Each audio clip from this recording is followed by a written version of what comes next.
Good evening, I'm Morgan Freeman, and you may know me from my movies such as March of the Penguins, Lucky Number 11, or Batman Begins. But that's not important, because I'm going to tell you the horrific and tragic tales of Richard Ramirez, the Night Stalker. Calm down, little kitty. Born in El Paso, Texas on February 29, 1960, Ramirez was the youngest of 5 children. His early childhood was normal, and his father always said that his youngest child was a good boy. Ramirez's personality took a turn for the worst when at the age of 13 he met his cousin Mike. Mike had recently returned from Vietnam where he was a Green Beret, and the war had changed him.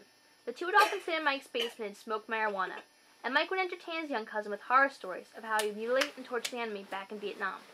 He even had pictures to prove his stories were true. But Ramirez got a first-hand account of Mike's insanity. Mike's wife came downstairs and started yelling at Mike. "Get a job, you stupid loser! Get a job!" In order to quiet her, Mike pulled out a gun and shot her in the face.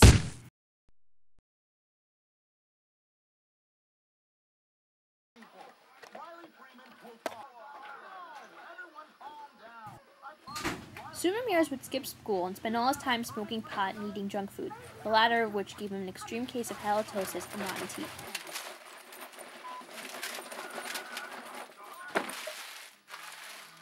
He also began listening to the band AC/DC, and one song in particular, The Night Prowler, became his favorite.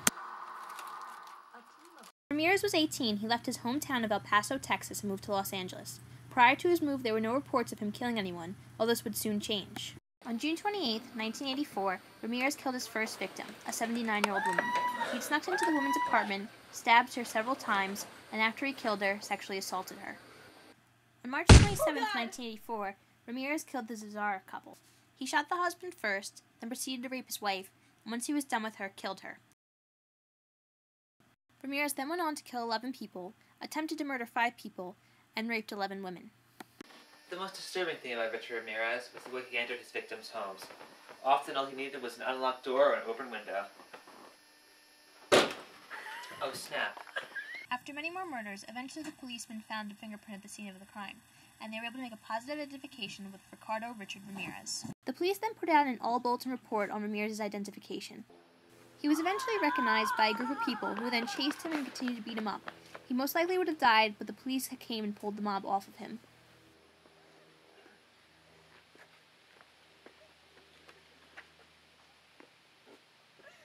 August 31st, Ramirez was arrested and was convicted and charged with 13 counts of murder, 5 counts of attempted murder, 11 charges of rape, and 14 burglary charges. Ramirez was then given the death penalty. While in prison on October 3rd, 1996, Ramirez was married to Doreen Lyo.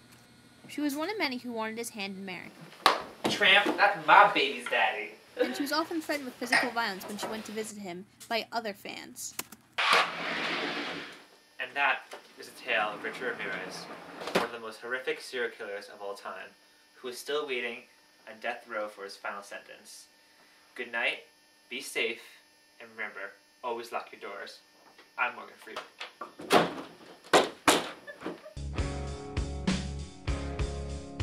Somewhere a clock strikes midnight,